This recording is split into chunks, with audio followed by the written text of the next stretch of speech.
Are you India?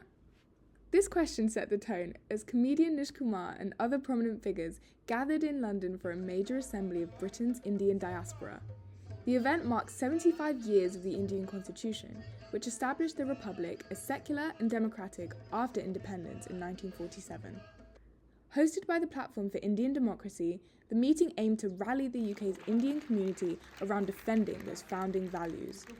With nationalist politics rising in both India and Britain, we asked speakers and attendees why the diaspora's voice matters now more than ever. It's very important to be at the Are You India event because I think there's a kind of global question, which is how do we push back against the rising tide of anti-democratic authoritarian forces that are sweeping the globe. Kind of specific point of view about Indian democracy, I think it's really important that the Indian diaspora and the second generation immigrants that live in the United Kingdom engage with the things that are happening in India politically right now, just because I think I've been sort of staggered by the lack of awareness in the United Kingdom about the specifics of what's going on with the Modi government and the restrictions on speech and the censorship and the attacks on minorities that are happening in India right now. Now, this is not me trying to position myself as someone who knows a lot. My dad just tells me about it. So I'm as guilty as anyone else, but that's why I think it's important that we participate in these kind of conversations. India was becoming less and less democratic.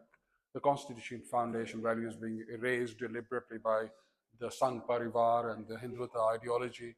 Minorities being thrashed, and there's a growing issue of violence against women, etc. I'm becoming much more socially conservative with women. And we thought, why don't we focus on the Indian community and actually begin to develop a strategy that involves them at the center rather than reacting against it? And so the platform came in. As British Indians, now is our time to use our voices, to stand in solidarity and use the freedoms that we have that many in India don't, to put pressure, create change, and as they did in the independence movement, stand shoulder to shoulder. As Indians, we celebrate things like traditions like culture, religious events, the music, the food, and all of that while we're here, and we've brought all of that here. And I think it's equally important that we engage with issues of politics, issues of inequality and social justice as well. As British Indians find their voice, it is clear that the struggle to defend Indian democracy has gone global.